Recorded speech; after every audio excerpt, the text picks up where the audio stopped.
ওই আজকের রেসিপি কি? আজকে আমরা তৈরি করছি কাতলা মাছের পাটিসাপটা, যেটা দুর্দান্ত লাগে খেতে। তো দেখো, আমরা প্রথমে মাছটা সুন্দর করে হলুদ আর লবণ দিয়ে সিদ্ধ করে রাখলাম। এরপর কি করবে? এরপরে ওর কাঁটা বেছে সমস্ত মাছটাকে বের করে সাইড নেব। করে রাখলাম।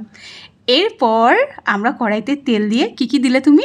পেঁয়াজ, আদা, রসুন, নুন, হলুদ, একটু কাশ্মীরি লঙ্কার গুঁড়ো, ব্যাস তারপর মাছটা দিয়ে একটা কি করে পুর দিলাম? বানিয়ে নিলাম। পুর বানিয়ে নিলাম।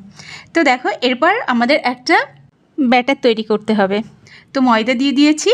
আর কি দিলে? একটা ডিম। আর লবণ আর চিনি। দেখো, এরপর আমরা একটু বাটার দিয়ে দিলাম। তারপর এই দেখো, একটা শিট তৈরি করে নিয়েছি। শিট বলো তো এটা? একদম।